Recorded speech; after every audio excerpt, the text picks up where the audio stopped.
All right, now to college football. Cougars finally getting a road win, 31-21 Friday night at UNLV. An impressive first start for a walk-on freshman quarterback and a career night for Squally Canada helped make it happen.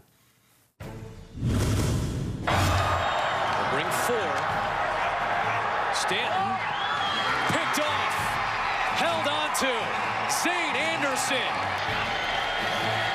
They're bringing it. Critchlow to Hefo, first down BYU.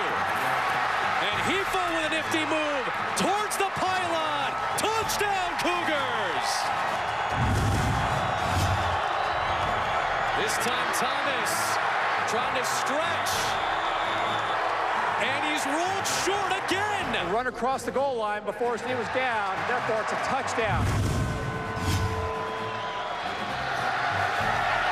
Critchlow has a man.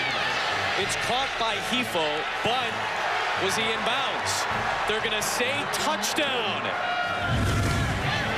Big run for Squally Canada. Who's got the speed?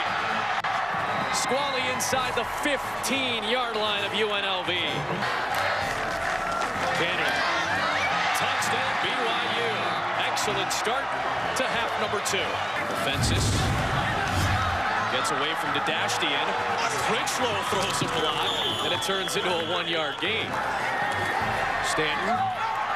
And it is caught by Presley for a touchdown. They go back to the Wildcat.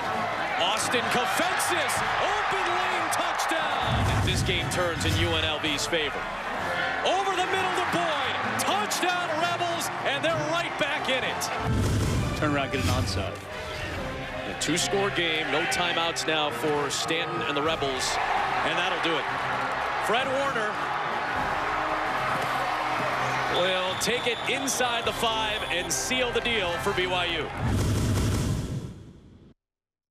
College Football Breakdown, brought to you by Siegfried and Jensen, helping injured people throughout Utah for over 30 years.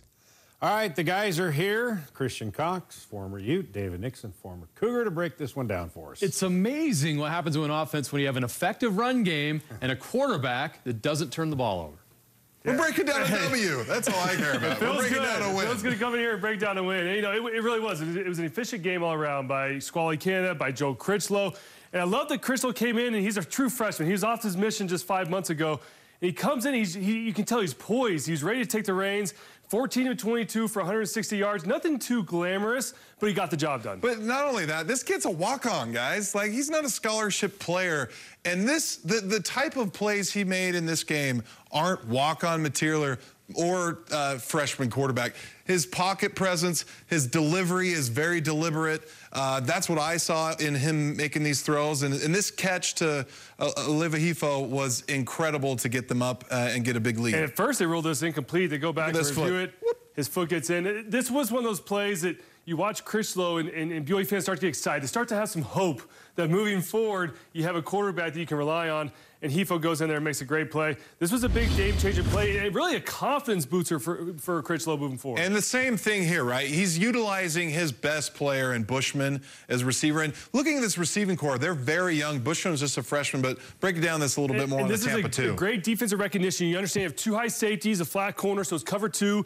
The linebacker's going to be running the pipe, so he's going to be running down the middle of the field. Critchlow understands I've got to get over the linebacker in that window between the safety. He does a fantastic job of giving it to Bushman. And I love that his poise, and look at his pocket presence. He doesn't have happy feet like a lot of the freshmen where they're worried, they're ready to get out to their check down. He sits in, he understands the defense, he delivers a nice dime to Bushman. And this was him. And he, like I said, he was just very efficient throughout the whole night. And the reason why he was able to have this much success was because of Squally Canada, everybody. I tell you what a heck of a night for him, over 200 yards rushing. Everybody was waiting for this breakout game from Squally. He had a great game last week against Fresno State. Follows up this week with 25 carries for 213 yards, averages 8.5 yards per carry. But listen, he's got to give it up to his big boys up front. I mean, look at this block. El Bakri, look at this block right up the middle playing fullback. And you got, everybody's had a hat on a hat. It was a hat on a hat. Tijon Karoma at the very end washes out the linebacker. And Squally, hey, he's out of gas. You got to get on the treadmill. He's out of gas. You got to get some conditioning, because this isn't going to cut it. This is not going to cut it. He actually joked after the game. He's like, man, I got 25 carries. This is double my workload. I was exhausted. He's out of gas. And for me, One of my favorite players on this BYU team is Fred Warner. And what an interception to just put the game out of reach, 31-21. This play reminds me of that Boise State game last year. And this is defense 101. Fred's here as a stacked linebacker. He understands he has trips up to the field, and he's keying the linebacker. So at first his drop is just getting to the seam, understands it, but the second the quarterback breaks the pocket, he knows he has to extend his zone. So what does he do? He heads straight for the sideline. In doing so, he undercuts the out route, gets the ball. This is such a difficult play for a middle linebacker to go from hash all the way to the sideline. He's got amazing vision. This is why he'll get a shot to play in the league, and he'll do great things from his pass defense. Not necessarily his tackling where he'll improve, but great play from Fred. It was nice to see all three facets of the game come together for BYU and come out on the road with a big victory. David, do you feel a little more excited and a little more at ease? As excited as you can with this season, yes. 3-8, I tell you. That's 2 wins in 3 games.